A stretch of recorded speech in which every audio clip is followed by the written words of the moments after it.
इस वीडियो में हम कक्षा 6 के बच्चों की विज्ञान भारती के इकाई 3 पदार्थों का पृथक्करण के अभ्यास के प्रश्नों को हल करेंगे। प्रश्नों को हल करने से पहले मैं आप सभी से एक बार रिक्वेस्ट करूंगा कि अगर आपने अभी तक मेरा चैनल सब्सक्राइब नहीं किया है तो प्लीज़ मेरे चैनल को सब्सक्राइब कर लें, बेल आइकन को दबा दें ताकि मेरी वीडियो आप पहले देख सकें। तो चलिए शुरू करते हैं पदार्थों का पृथक्करण के अभ्यास प्रश्नों को हल करना। यहाँ पे पहला जो प्रश्न दिया गया है ये कह रहा है सही विकल्प को छांटकर अपनी अभ्यास पुस्तिका में लिखिए।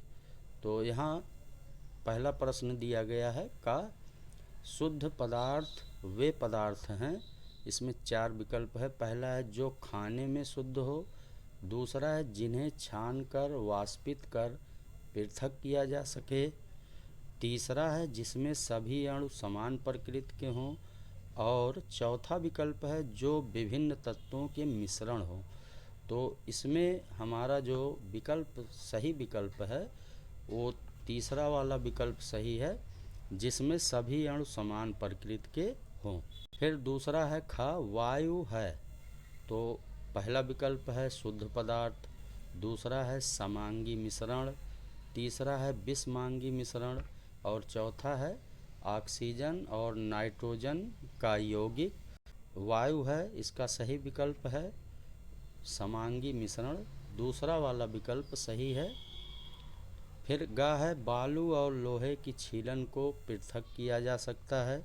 पहला विकल्प है बीन कर, दूसरा विकल्प है चुंबकीय पृथक्करण द्वारा, तीसरा विकल्प है फटक कर और चौथा विकल्प है चाल कर। तो इसमें हमारा दूसरा वाला विकल्प सही है चुंबकीय पृथक्करण विधि द्वारा। इस विधि से हम बालू और लोहे की छीलन को अलग कर सकते हैं। फिर इसके बाद प्रश्न 2 है कोष्ठक में दिए गए उचित शब्दों की सहायता से रिक्त स्थानों की पूर्ति हेतु सही शब्द अपनी उत्तर पुस्तिका में लिखिए। यहाँ पे कोष्ठक में शब्द दिए हैं जैसे भाप है, अपकेंद्रण है, लोहे, वाष्पन, ऊर्ध्वपातन तथा जल। का है इसमें अपकेंद्रण विधि से दूध से क्रीम को पृथक करने में उपयोग की जाती है, यहाँ हम अपकेंद्रण भरेंगे। फिर खा है कपूर और साधारण नमक का मिश्रण ऊर्ध्वपातन विधि से पृथक किए जाते हैं, यहाँ हम ऊर्ध्वपातन भरेंगे खाली स्थान में।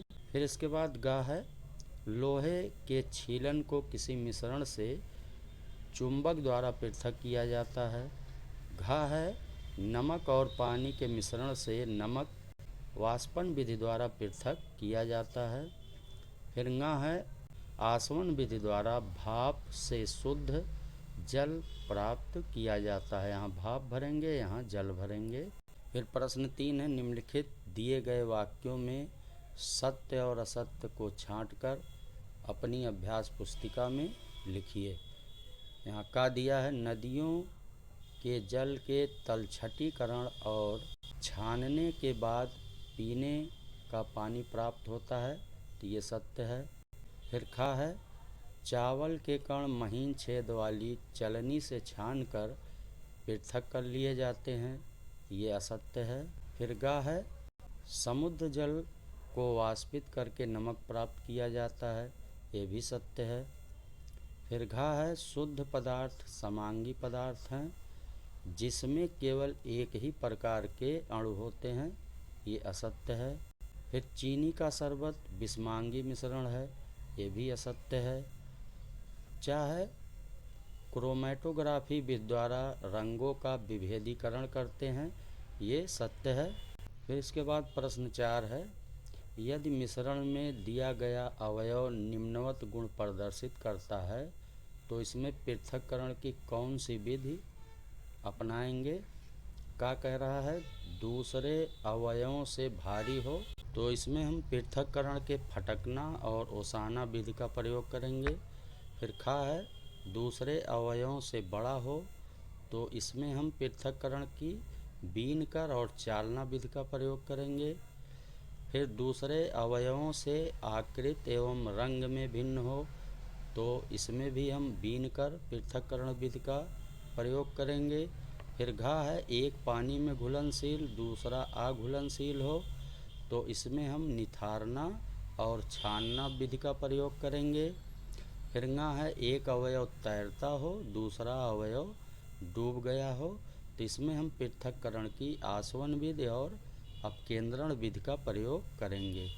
फिर प्रश्न 5 है, चीनी के शरबत में लकड़ी के कोयले के कुछ छोटे टुकड़े मिल गए हैं, इन्हें आप कैसे पृथक करेंगे? तो इसका उत्तर होगा, चीनी के शरबत में लकड़ी और कोयले के छोटे टुकड़े को छानकर अलग करेंगे, फिर दोनों को चुनकर अलग कर लेंगे। फिर प्रश्न 6 है, संक्षेप में उत्तर दीजिए। का है, शुद्ध और अशुद्ध पदार्थ में क्या अंतर है?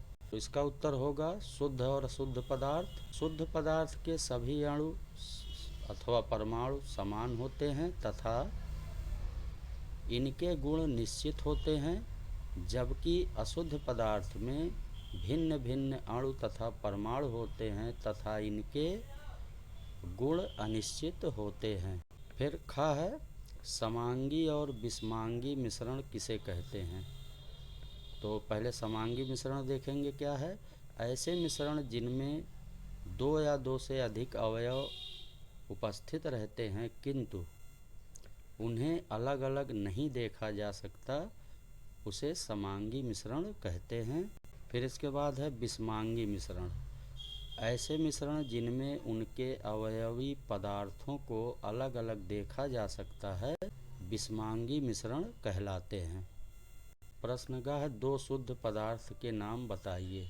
उत्तर हो जाएगा, दो शुद्ध पदार्थ लोहा तथा तांबा हैं। प्रश्न 7 है, अपनी अभ्यास पुस्तिका में घर में प्रयोग की जाने वाली मिश्रण से पृथक्करण की किसी विधि का नामांकित चित्र बनाइए। तो घर में चाय को आपने अवश्य छाना होगा।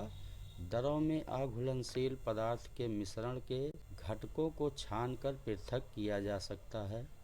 प्रश्न 8 है, क्रोमैटोग्राफी विधि का प्रयोग हम कहाँ कहाँ कर सकते हैं? इसका उत्तर होगा, प्रायः अपने आसपास विभिन्न रंगों की वस्तुएं दिखाई देती हैं, हमें प्रतीत होता है कि जो रंग दिखाई दे रहा है वही उसका मूल रंग है। क्या आप जानते हैं स्याही का दिखाई देने वाला नीला रंग किन रंगों से मिलकर बना है?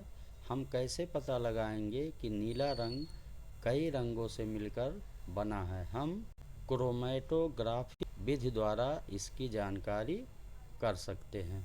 तो इस तरह से इस वीडियो में हमने पदार्थों का पृथक्करण के अभ्यास प्रश्नों को हल किया। इस वीडियो में इतना ही। धन्यवाद।